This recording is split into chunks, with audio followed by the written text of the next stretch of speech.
The distant thump of rotor blades was the first thing Chief Petty Officer Marcus Thorne registered as consciousness slowly clawed its way back. It wasn't the clean, crisp sound of a training exercise back in the States. This was a heavier, more labored beat, the sound of a helicopter struggling against thin air and the oppressive heat of the Afghan mountains. The second thing was the smell, a sharp, acrid mix of burnt gunpowder, aviation fuel, and something else, something metallic that he knew all too well: blood. He tried to move, and a lance of pure agony shot through his left side. His eyes flew open and the world swam into a blurry focus.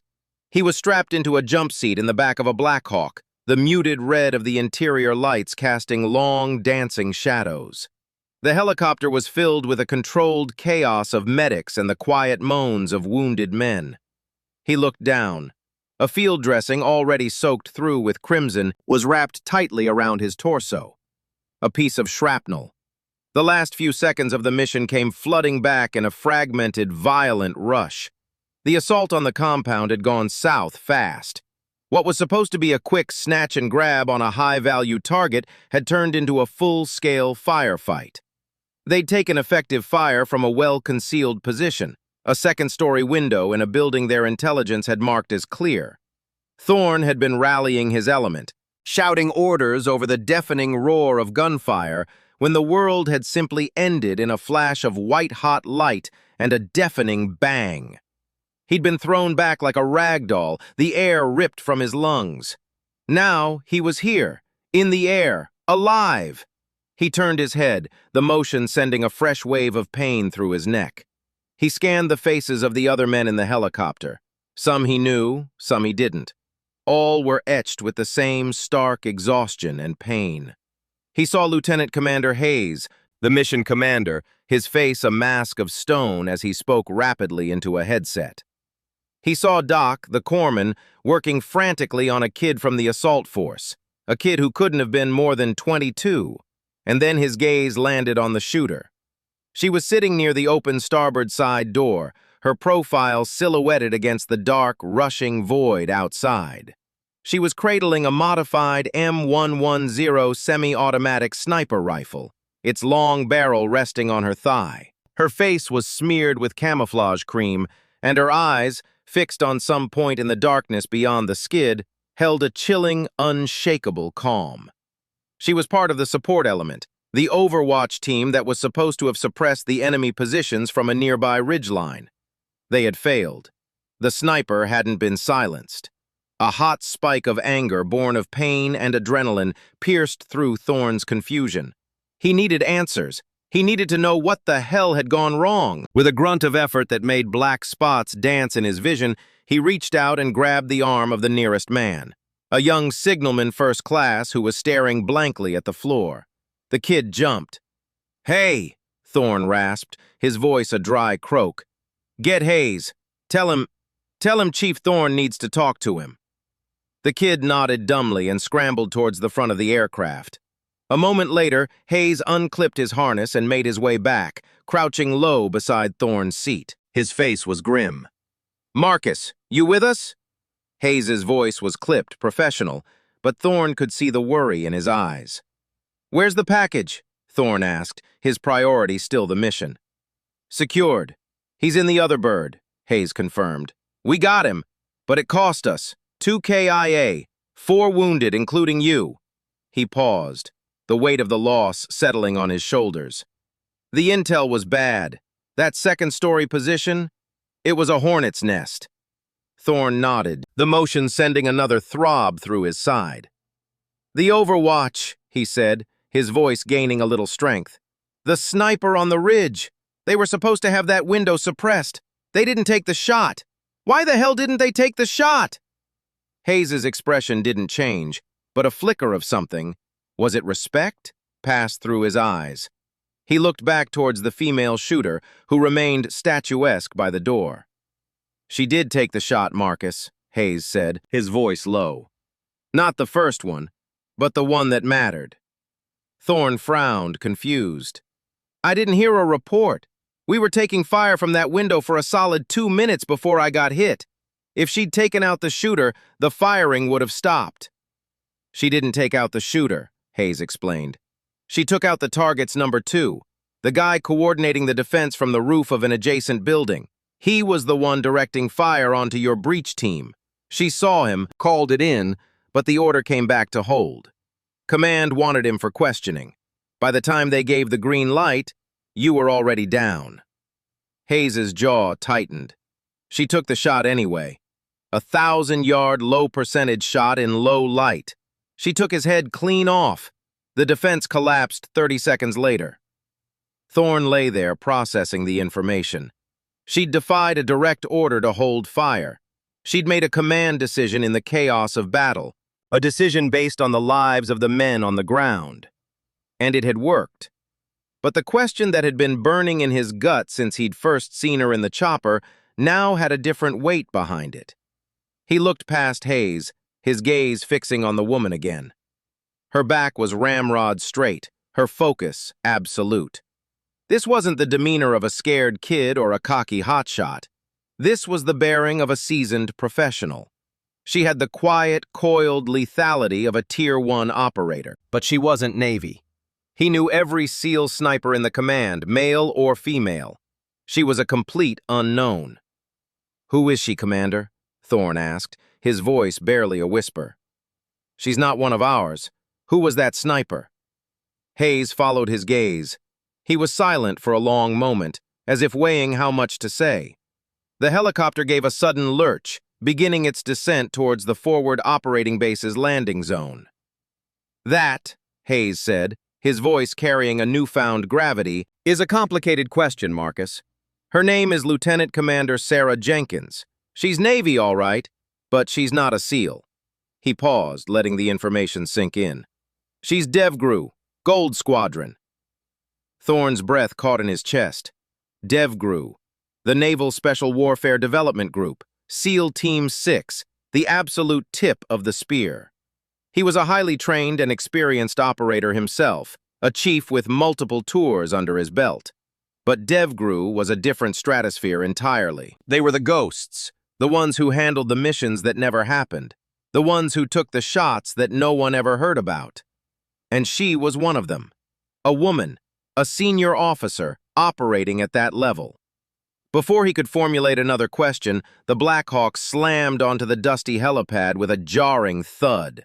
The back ramp began to lower, and the night air, thick with the smell of dust and diesel, rushed in.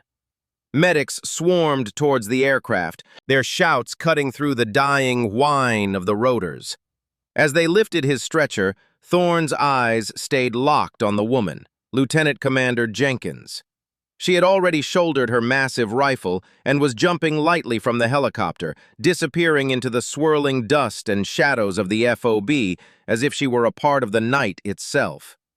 The question of who she was had been answered with a rank and a unit, but a dozen more, far more profound ones had taken its place. The next few hours were a blur of antiseptic smells, bright lights, and the precise, impersonal hands of surgeons.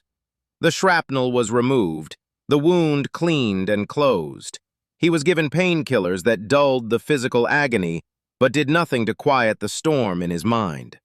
By dawn, he was propped up in a bed in the FOB's small, overcrowded hospital, a fresh bandage wrapped around his torso, his body heavy with exhaustion, but his mind refusing to shut down. The image of the woman in the helicopter was seared into his brain.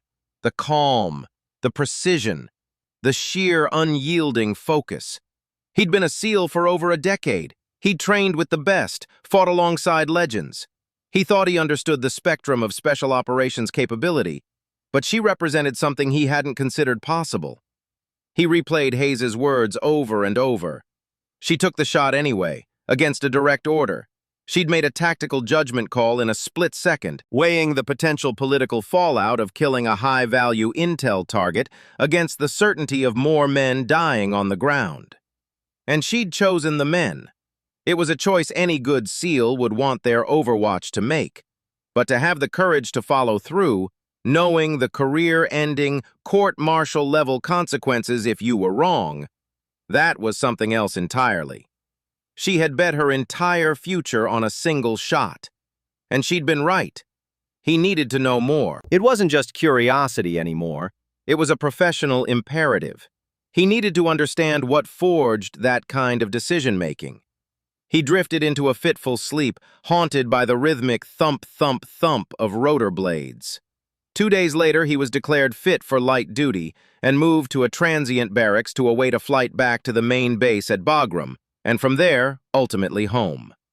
It was late afternoon, the sun beginning its swift desert descent, casting long shadows across the dusty base. He was sitting on a bench outside the barracks, a cup of terrible instant coffee growing cold in his hand, when he saw her.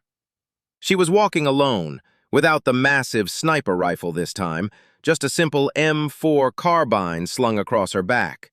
She was headed towards the small makeshift gym on the far side of the base. She moved with a fluid, economical grace, her eyes constantly scanning, taking in everything around her. She was the most dangerous person on this base, and she looked like she was just out for a stroll. Thorne didn't think. He just moved. He stood up, ignoring the slight pull in his side, and walked to intercept her. He fell into step beside her. "Lieutenant Commander Jenkins." She stopped dead. Her head turned and her eyes, a calm, intelligent gray, locked onto his. They weren't hostile, but they were utterly assessing. He felt for a fleeting second like a bug under a microscope. "Chief," she said. Her voice was steady, with no trace of the exhaustion that clung to everyone else. "Shouldn't you be in bed? Shouldn't you be invisible?" he countered, a ghost of a smile touching his lips. "DevGru doesn't usually do walkabouts." Something flickered in her eyes, a faint hint of amusement that was gone as quickly as it appeared. "The gym is co-ed, Chief, even for ghosts." She started walking again, and he fell into step beside her.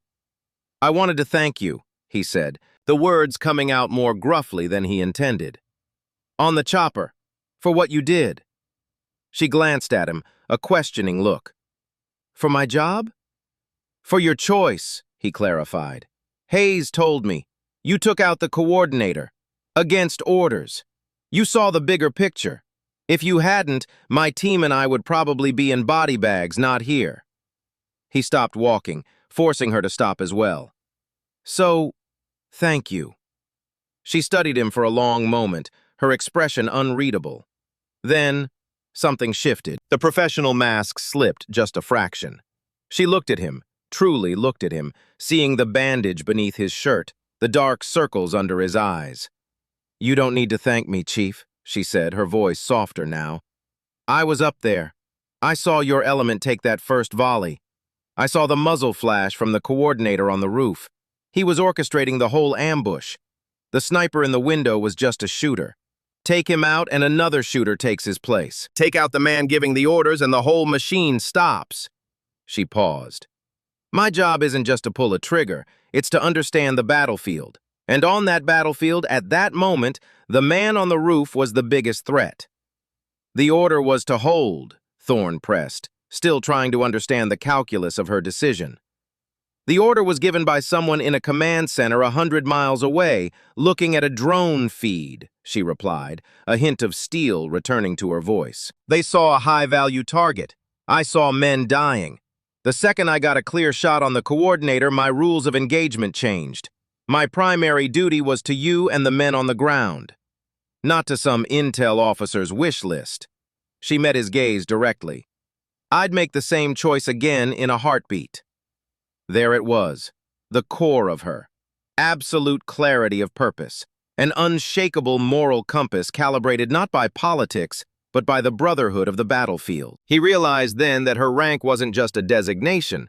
It was a testament to a different kind of leadership, one forged in the crucible of life or death decisions. "I'm Marcus," he said, offering his hand. She looked at it for a second, then took it. Her grip was firm, confident. "Sarah."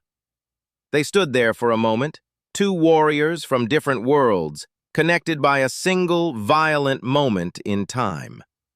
The silence between them was comfortable, filled with a mutual, wordless respect. "I'm headed to the gym," she said, releasing his hand. "You look like you could use some physio, not coffee." A real smile, small but genuine, touched her lips. "In a few days, maybe," he said, nodding towards his bandaged side. "For now, I think I'll stick to the coffee." She gave him a single nod of acknowledgement and continued on her way. Thorne watched her go, a profound sense of awe settling over him. The question, "Who was that sniper?" had been answered, but the answer had revealed a woman of such remarkable depth and capability that it redefined his understanding of what a special operations officer could be. She was a leader who led from the shadows, whose authority came not from the oak leaves on her collar, but from the unerring accuracy of her judgment and her unwavering willingness to sacrifice her own career for the lives of her comrades. The woman who had saved his life was a living legend he'd never even heard of, and in the clandestine world she inhabited, that was the highest honor of all. He turned and walked slowly back to his bench, the cold coffee forgotten. He had a new story to tell, a story not of the mission, but of the quiet, unassuming officer who had redefined its outcome. A story of a leader whose true rank was written not in a personnel file, but in the indelible ink of courage and consequence. The desert sun dipped below the horizon, painting the sky in hues of orange and purple, and Marcus Thorne knew he would carry the image of that woman, standing in the door of a Black Hawk, with him for the rest of his life.